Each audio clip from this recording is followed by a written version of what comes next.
Good morning. तो class 11th में हम क्या पढ़ रहे थे, difference between prokaryotic and eukaryotic cells, कि प्रोकैरियोटिक सेल में और यूकैरियोटिक सेल में क्या डिफरेंस है। तो सबसे पहले जो प्रोकैरियोटिक सेल है उनका साइज क्या होगा, स्मॉल होगा, यानी कि 0.1 से 5 माइक्रोन होगा। और जो यूकैरियोटिक सेल है उनका साइज क्या होगा, लार्ज होगा, 5 से 100 माइक्रोमीटर या माइक्रोन क्या होगा, इसका साइज होगा। A prokaryotic cell has one envelope organization. जो प्रोकैरियोटिक सेल है वो कैसी होती है, वन एनवेलप ऑर्गेनाइजेशन होता है, और यूकैरियोटिक सेल में 2 एनवेलप ऑर्गेनाइजेशन होता है। जैसे कि जो ऑर्गेनाइज्ड न्यूक्लियस है प्रोकैरियोटिक सेल्स में क्या होगा, वेल डिफाइंड न्यूक्लियस क्या नहीं प्रेजेंट नहीं होगा। क्यों? क्योंकि जो न्यूक्लियर जो मटेरियल है वो क्या होगा, एनवेलप, जो न्यूक्लियर मटेरियल है वो न्यूक्लियर एनवेलप के द्वारा कवर नहीं होगा। जो हमारा न्यूक्लियस है वो कैसा होगा, वेल डिफाइंड नहीं होगा। लेकिन यूकैरियोट्स में क्या होगा, वेल डिफाइंड न्यूक्लियस प्रेजेंट होगा, कि जो न्यूक्लियर मटेरियल है हमारा वो किससे कवर्ड होगा, न्यूक्लियर मेम्ब्रेन के द्वारा क्या होगा, कवर होगा।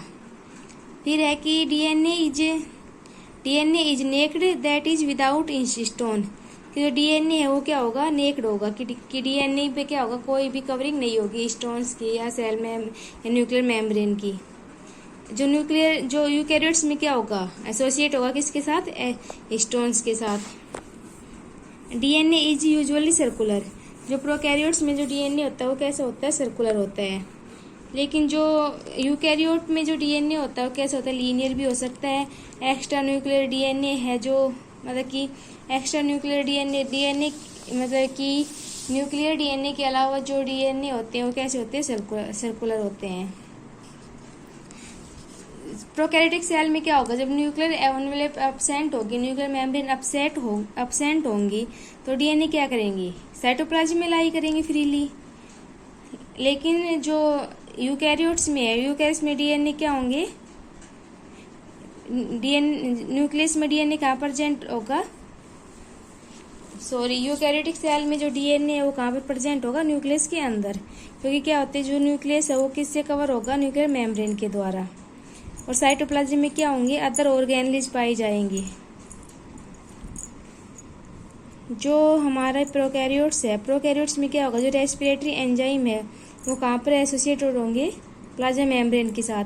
कि प्रोकैरियोट्स में जो रेस्पिरेटरी एंजाइम है वो प्लाज्मा मेम्ब्रेन की वॉल के साथ प्रेजेंट होंगे। और जो यूकैरियोट्स है, यूकैरियोट्स में रेस्पिरेटरी एंजाइम कहाँ प्रेजेंट होंगे, साइटोप्लाज्म के अंदर भी और माइटोकॉन्ड्रिया के अंदर भी क्या होंगे, रेस्पिरेटरी एंजाइम प्रेजेंट होंगे। फिर है ribosome are of 70s type, कि जो राइबोसोम है जो क्या करता है, प्रोटीन सिंथेसिस करता है, किसमें, प्रोकैरियोट्स में। किस टाइप का होगा, 70s टाइप्स का। कि जो राइबोसोम मेनली क्या होगा, वो सब यूनिट से मिलकर बनता है। एक तो 5s राइबोसोम है, सेकंड 30s राइबोसोम, लेकिन ये टुगेदर क्या फॉर्म करेंगे, एक 70s राइबोसोम फॉर्म करेंगी। लेकिन जो यूकैरियोट्स हैं, यूकैरियोट्स में राइबोसोम कैसा होता है, 80s टाइप का। लेकिन इनको प्लास्टिड और जो माइटोकॉन्ड्रिया में उसमें 70s राइबोसोम भी मिलता है। मेनली जो राइबोसोम्स होता है वो किस टाइप का होगा, 80s टाइप का। मेम्ब्रेन बाउंड ऑर्गेनेल्स है, जैसे कि एंडोप्लाज्मिक रेटिकुलम है, माइटोकॉन्ड्रिया, गोल्गी अपरेटस है, सेंट्रियोल्स है, लाइसोसोम्स है, ये सभी जो क्या होती है प्रोकैरियोटिक सेल में एब्सेंट होते हैं। प्रोकैरियोटिक सेल में क्या प्रेजेंट होते हैं, राइबोसोम, इंक्लूजन बॉडीज, ये प्रेजेंट होती है। लेकिन जो अदर सेल ऑर्गेनेली है वो प्रोकैरियोटिक सेल में क्या होगी, एब्सेंट होगी। लेकिन यूकैरियोटिक सेल में ये सभी सेल ऑर्गेनेली क्या होंगी, प्रेजेंट होंगी। कौन कौन सी, एंडोप्लाज्मिक रेटिकुलम है, गोल्गी अपरेटस है, माइक्रोबॉडीज, ये सभी क्या होंगी, प्रेजेंट होंगी। ट्रू और sap vacuoles are usually absent, instead gas vacuoles may be found. किसमें जो ट्रू और सैप वैक्यूल्स हैं, यहाँ पर क्या होता है, रिजर्व मटेरियल होता है, वो क्या होते हैं, एब्सेंट होते हैं। लेकिन इनमें जो सैप वैक्यूल्स की जगह क्या प्रेजेंट होते हैं, प्रोकैरियोट्स में गैस वैक्यूल्स प्रेजेंट होते हैं कुछ बैक्टीरियाज के अंदर। इसमें क्या होंगे, यूकैरियोट्स में ट्रू और सैप वैक्यूल्स क्या होंगे, प्रेजेंट्स होंगे। अब है कि प्रोकैरियोट्स में क्या होंगे, gametes are not formed since sexual reproduction and meiosis are absent. ये क्या होते हैं, ये मेनली क्या होंगे, यूनिसेलर होंगे। यूनिसेलर होंगे तो क्या होगा, इसके अंदर जो सेक्सुअल सिंगल सेल से बने होंगे, तो वो एक सेल के आगे सभी एक्टिविटी परफॉर्म करेंगी। इसलिए क्या होगा, जो सेक्सुअल जो गैमेट फॉर्मेशन है वो क्या होगा, अब्सेंट होगा। इसमें क्या होगा, एसेक्सुअल मेथड के द्वारा ही क्या होगा, रिप्रोडक्शन होगा। लेकिन यूकैरियोट्स में क्या होंगे, gametes are formed either directly through meiosis, asexual reproduction found in the life cycle. इसमें क्या होगा, गैमेट्स प्रोड्यूस होंगे मियोसिस के द्वारा, और क्या होगा, सेक्सुअल रिप्रोडक्शन होगा किसके अंदर, यूकैरियोट्स के अंदर। तो ये क्या थे, कॉमन डिफरेंस थे किसके अंदर, प्रोकैरियोटिक सेल के अंदर और यूकैरियोटिक सेल के अंदर। नेक्स्ट हमारा क्या आता है कि यूकैरियोटिक सेल में हमने क्या पढ़ा था, प्लांट सेल और एनिमल सेल क्या होते हैं, आइडेंटिकल नहीं होती, इनमें कुछ डिफरेंस होता है। तो वो डिफरेंस क्या है जो प्लांट सेल और एनिमल सेल्स के अंदर। जैसे पहले हम क्या देखते हैं कि plant cell and animal cells, कि प्लांट सेल में क्या होगी, plant cell has a rigid wall on outside, कि प्लांट के अंदर क्या होगी, रिजिड सेल वॉल होगी आउटसाइड में, सबसे आउटर में क्या होगी, रिजिड सेल वॉल। लेकिन एनिमल सेल्स में क्या होगी, सेल वॉल अब्सेंट होगी। It has a definite form, कि प्लांट सेल कैसी डेफिनेट फॉर्म होगी, एनिमल सेल्स की जो फॉर्म है वो क्या होगी, लेस कॉमन होगी, कि कुछ ऑर्गेनिज्म में क्या होगी, कॉमन होगी। लेकिन जो प्लांट्स की है वो लगभग क्या होंगी, डेफिनेट फॉर्म होगी। It is usually large in size, plant cell कैसी होती है, साइज में लार्ज होती है। एनिमल सेल कंपेरेटिवली क्या होंगी, प्लांट सेल से स्मॉल होंगी। It can not change its position और मूव अबाउट, कि प्लांट सेल क्या होगा, प्लांट सेल के अंदर मूवमेंट नहीं होगी तो क्या होगी, अपनी पोजीशन चेंज नहीं हो सकती। लेकिन जो एनिमल सेल्स हैं वो मूव कर सकते हैं और पोजीशन भी चेंज कर सकते हैं। Plant cells plastid are found in the plant cell, plant cell के अंदर क्या होगा, प्लास्टिड प्रेजेंट होंगे, और एनिमल सेल में क्या होंगे, प्लास्टिड अब्सेंट होंगे। A mature cell has a large central vacuoles, कि प्लांट सेल में क्या होंगे, लार्ज सेंट्रल वैक्यूल्स, जो सेंट्रल वैक्यूल है वो क्या होगा, लार्ज होगा। एनिमल सेल में वैक्यूल्स क्या होंगे, स्मॉल होंगे, स्मॉल साइज के होंगे। प्लांट क्या करता है, फोटोसिंथेसिस करेगा, क्योंकि प्लांट के पास क्या होता है, क्लोरोफिल पिगमेंट होता है। क्लोरोफिल पिगमेंट और सनलाइट की हेल्प से प्लांट क्या करेंगे, सोयल से वाटर ऑब्जर्व करके क्या करेंगे, अपना फूड बना लेंगे ग्लूकोज की फॉर्म में, और इस प्रोसेस क्या बोलते हैं हम, फोटोसिंथेसिस। लेकिन एनिमल्स में क्या होता है कि फोटोसिंथेसिस नहीं होता। क्यों, क्योंकि एनिमल्स के अंदर क्या होगा, क्लोरोफिल अब्सेंट होता है। अब प्लांट सेल है, प्लांट सेल में न्यूक्लियस है वो कहाँ लाई करेगा, nucleus lie one side in the peripheral cytoplasm due to central vacuoles, क्योंकि प्लांट के सेंटर में क्या होंगे, वैक्यूल्स प्रेजेंट होंगे, लार्ज वैक्यूल्स है, सेंटर में प्रेजेंट होगा। तो जो हमारा न्यूक्लियस है वो कहाँ पर प्रेजेंट होगा, पेरिफेरी पोजीशन में, यानी कि पेरिफेरल पोजीशन में प्रेजेंट होगा। लेकिन जो एनिमल सेल्स है उनमें वैक्यूल्स क्या होंगे, स्मॉल होंगे और सेंटर में नहीं होंगे। तो न्यूक्लियस कहाँ पर प्रेजेंट होगा एनिमल सेल के अंदर, इन द सेंटर में। जो माइटोकॉन्ड्रिया होता है प्लांट सेल में वो क्या होता है, कंपेरेटिवली फ्यूअर होता है, कि एनिमल सेल की कंपेरिजन में प्लांट सेल में माइटोकॉन्ड्रिया क्या होगा, मतलब थोड़े अमाउंट में होंगे, और जो एनिमल सेल्स में माइटोकॉन्ड्रिया क्या होंगे, ज़्यादा अमाउंट में पाए जाएंगे। प्लांट सेल में क्या होंगे, सेंट्रियोल्स क्या होंगे, अब्सेंट होंगे, और जो एनिमल सेल्स में क्या होते हैं, सेंट्रियोल्स प्रेजेंट होते हैं।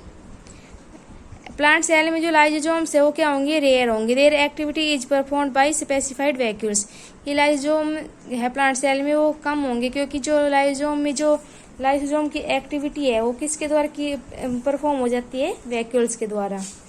लेकिन एनिमल्स में क्या होंगे, लाइसोसोम ज़्यादा होंगे। Reserve food is generally starch and fat, कि जो प्लांट में जो रिजर्व फूड होता है वैक्यूल्स में प्रेजेंट होता है वो क्या होता है, स्टार्च एंड फैट होता है। लेकिन एनिमल्स में जो रिजर्व फूड होता है वो क्या होता है, ग्लाइकोजन एंड फैट होता है। जो प्लांट सेल में जो साइटोकाइनेसिस होती है, यानी कि सेल डिवीजन होता है, वो किसके द्वारा होता है, सेल प्लेट्स के द्वारा, कि सेल प्लेट्स के द्वारा सेल का क्या होगा, डिवीजन होगा, किसमें, प्लांट सेल में। लेकिन जो एनिमल सेल है, एनिमल सेल में जो साइटोकाइनेसिस है वो किसके द्वारा होता है, क्लीवेज के द्वारा। ये क्लीवेज के द्वारा क्या होगा, उनमें सेल डिवीजन होगा, साइटोकाइनेसिस होगा। तो ये क्या थे, डिफरेंस थे किसके अंदर, प्लांट सेल में और एनिमल सेल में। अब आते हैं हमारी सेल ऑर्गेनरीज की। कौन कौन सी सेल ऑर्गेनरी है जो प्रेजेंट होती है किसमें, यूकैरियोटिक सेल्स में। सबसे पहले क्या आती है हमारी सेल मेम्ब्रेन आती है। तो सेल मेम्ब्रेन क्या होगी, दोनों में प्रेजेंट होगी, प्लांट में भी और एनिमल्स में भी। तो जो स्ट्रक्चर है सेल का, तो स्ट्रक्चर और cell membrane was study only after the advent of electron microscope in 1950। 1950 में क्या हुआ था कि जब इलेक्ट्रॉन माइक्रोस्कोप का डिस्कवरी हो गई थी, तो इलेक्ट्रॉन माइक्रोस्कोप के आने के बाद क्या की गई, सेल मेम्ब्रेन की स्टडी की गई थी।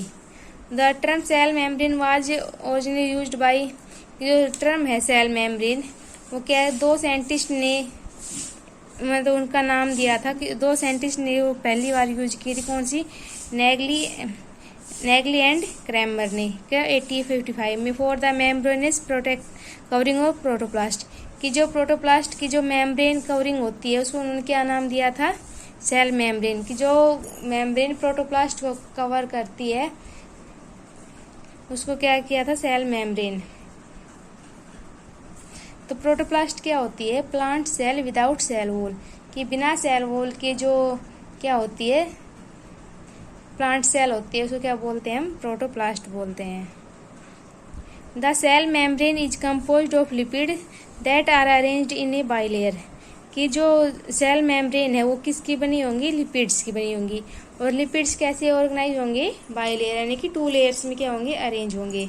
The lipids are arranged with in a the membrane with the polar head, कि जो लिपिड्स है वो 2 लेयर में होंगी। फर्स्ट क्या होगा, उनके पास क्या होगा, पोलर हेड होगा। पोलर हेड किसकी साइड में होगा, आउटसाइड में। और दूसरा क्या होगा, हाइड्रोफोबिक टेल होगी। दूसरी क्या होगी, हाइड्रोफोबिक टेल होगी। हाइड्रोफोबिक टेल कहाँ पर होगी, इनर साइड में।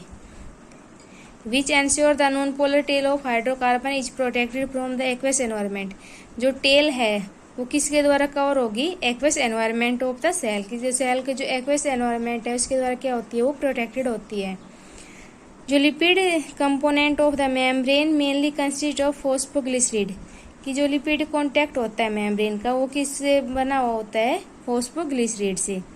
Cell membrane also possess protein and carbohydrate, कि सेल मेम्ब्रेन के पास क्या किससे बने होते हैं, प्रोटीन से और कार्बोहाइड्रेट से। अब है कि membrane protein can be classified, कि जो मेम्ब्रेन के प्रोटीन होते हैं उनको हम 2 पार्ट्स में डिवाइड करते हैं। कौन से, इंटीग्रल प्रोटीन में और पेरिफेरल प्रोटीन में। अब पेरिफेरल प्रोटीन कहाँ करेंगे, lie on the surface of membrane, कि जो पेरिफेरल है, पेरिफेरल मतलब कि आउटसाइड, तो वो क्या करेंगे, उसके सरफेस के ऊपर लाई करेंगे। और इंटीग्रल प्रोटीन कहाँ प्रेजेंट होंगे, पार्शियली और totally bread in the membrane, या तो पार्शियली मेम्ब्रेन के अंदर होंगे या टोटली मेम्ब्रेन के अंदर क्या होंगे, धसे हुए होंगे। कौन से, इंटीग्रल प्रोटीन। तो ये था कि सेल मेम्ब्रेन का स्ट्रक्चर कैसा था। अब है कि fluid mosaic model of cell membrane, की सेल मेम्ब्रेन का जो फ्लूइड मोजाइक मॉडल है वो क्या होता है। सबसे पहले जो फ्लूइड मोजाइक मॉडल है सेल मेम्ब्रेन का वो किसने प्रपोज किया था, सिंगर ने एंड निकलसन्स ने। तो